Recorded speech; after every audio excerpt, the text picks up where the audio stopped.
जय माताजी मित्रों, स्वागत है हमारी यूट्यूब चैनल राजा घोघा व्लॉगમાં। मित्रों, जो તમે નવા આવ્યા હોય તો અમારી ચેનલને સબસ્ક્રાઇબ અને વિડીયોને શેર લાઇક કરવાનું ભૂલતા નહીં। મિત્રો, આજે વાત કરીએ ઉજ્જૈનની મેલડી માતાની પ્રગટ્યા વાર્તા। મેલડી માતાની ઉત્પત્તિની ઘણી વાતો છે, જેમાં એક વાત હું તમારી સમક્ષ રજૂ કરું છું। આશા રાખું છું કે આ વાત તમને પસંદ આવશે। વર્ષો પહેલાં ગુજરાતમાં ભોજાના કરીને રાજ હતું। આ ભોજાનામાં રાજા ભોજ રાજ કરતા હતા। આ ભોજાનામાં એક અંબા કરીને બ્રાહ્મણી હતી। આ અંબાને શેર માટીની ખોટ હતી। દીકરાની આશાએ અંબા રોજ મહાદેવના મંદિરે દર્શન કરવા જતી, પરંતુ આ સમયગાળામાં આ રાજમાં 7 વર્ષનો દુષ્કાળ પડ્યો। આ ભોજાના રાજમાં એકવાર 900 સાધુઓની જમાત નીકળી હતી। આ જમાત એક જાજોડી ભંગી કરીને એક મહિલા હતી।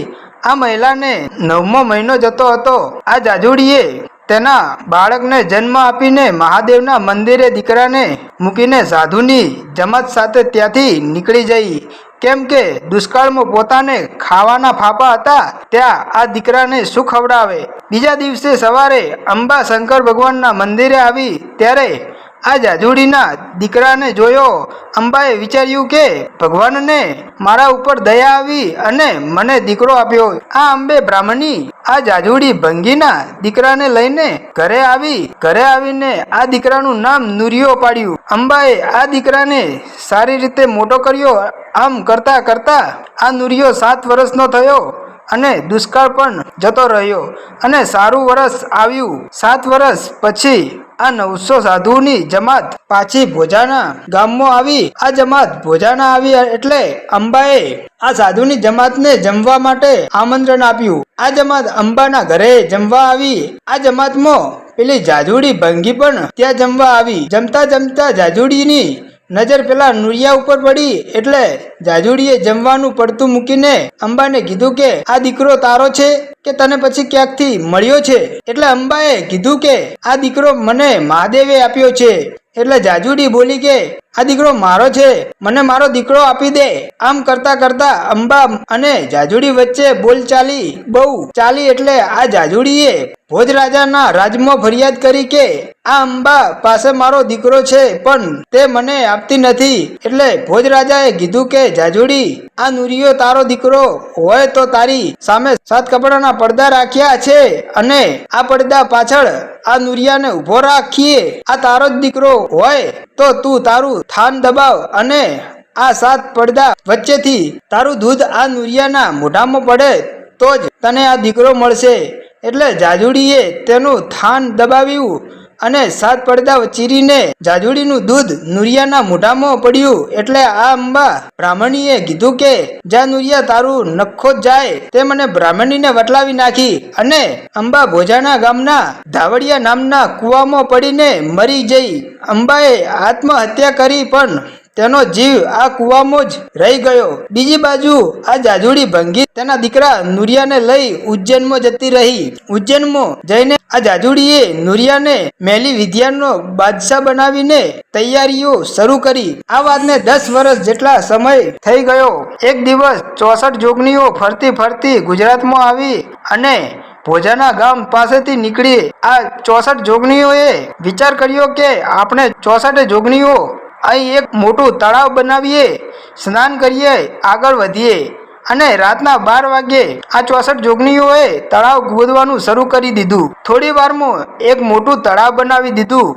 તળાવમાં પાણી ફૂટ્યું અને આખું તળાવ પાણીથી ભરાઈ ગયું। જે તળાવ અત્યારે ધનતર મેવડીના મારમાં ઘોડાસર ભમ્મર તળાવ તરીકે ઓળખાય છે। આ 64 જોગણીઓના ઘોડાઓએ આ તળાવ ગોદ્યું હતું એટલે આ તળાવનું નામ ઘોડાસર પડ્યું। આ તળાવ તૈયાર થયું એટલે જોગણીઓએ વિચાર કર્યો કે આપણે 64 જોગણીઓ આ તળાવમાં નાહવા પડીએ તો આપણા કપડા, મુગટ અને હથિયાર કોણ સાચવશે? એટલે આ 64 જોગણીએ પોતાના શરીરનો મેલ ઉતારીને એક મેલનું પૂતળું બનાવ્યું। પૂતળું બની ગયું એટલે મોટી જોગણી ભગવાનના દરબાર ગઈ અને કૃષ્ણ ભગવાનને કીધું કે મારે એક જીવની જરૂર છે।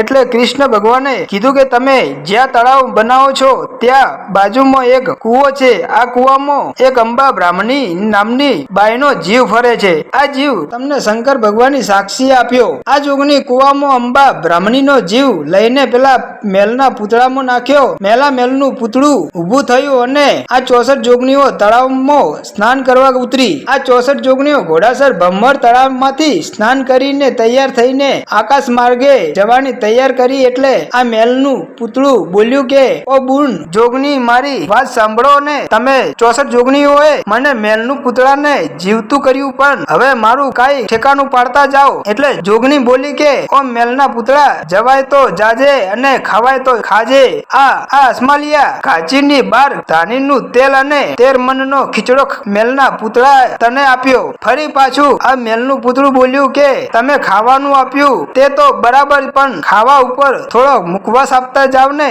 એટલે જોગણી બોલી કે જવાય તો જાજે અને લેવાય તો લેજે. કડીના જીવન રબારીનો બુટિયો સેલ બકરો તને આપ્યો. વળી મેલનું પૂતળું બોલ્યું કે તમે ખાવાનું આપ્યું અને મુખવાસ આપ્યો. આ મુખવાસ ઉપર આસી પાતળી નિશાની આપતી જાવ ને. આ 64 જોગણી બોલી કે જવાય તો જાજે અને પીવાય તો પીજે. હજુડી કલારણનો 12 ભટ્ટીનો દારૂ અને ધોળકાની ધોળી ધોતીના ઓઢણ તને આપ્યા. જા. વળી પાછું મેલનું પૂતળું બોલ્યું કે બોન જોગણી, તમે આ બધું આપ્યું, પણ તમે તો 64 છો. જો તમે 64 જોગણી મને તમારું થોડું સત આપો તો મારા મેલના પૂતળાનો પાવર થોડો વધારે થઈ જાય. આ એટલે આ 64 જોગણી બોલી કે મેલના પૂતળા સાંભળ, અમારી 64 જોગણીના થોડા સત તને આપીએ છીએ, પણ તું આ ઘોડાસર ભમ્મર તળાવની રખેવાળી કરજે. મેલના પૂતળા કળિયુગમાં તારા નામની જય જય થાશે. માણસોને અમારી જરૂર પડશે, પણ કદાચ અમને આવતા મોડું થશે. અમારી પહેલા તું પહોંચી જઈશ. આવું વચન આપીને આ 64 જોગણીઓ તેમના માર્ગે પડી ગઈ. મેલના પૂતળામાંથી ઉત્પન્ન થઈ એટલે આનું નામ મેલડી પડ્યું. પછી આ મેલડી આ તળાવની રખેવાળી કરવા લાગી. આમ કરતા એક દિવસ મેલડીએ વિચાર કર્યો કે લાવને આ જોગણીએ કીધું હતું કે કડીના જીવન રબારીનો બુટિયો સેલ બકરો લઈને આવું. મેલડી કડીમાં આવીને જીવન રબારીના ઘરે આવી. આ જીવન રબારી અભિમાની અને અહંકારી હતો. મેલડી ડોશીનું રૂપ લઈને જીવન રબારીના ઘરે આવીને ઊભી રહી. એટલે જીવન રબારીએ તેમના કુટુંબને કીધું કે આ ડોશીને જે ખાવાનું જોઈતું હોય તે આપી દો. એટલે આ ડોશી બોલી કે મને કાંઈ ખાવાનું જોઈતું નથી, પણ જો આપવું હોય તો જીવન તમારો આ બુટિયો સેલ બકરો આપો.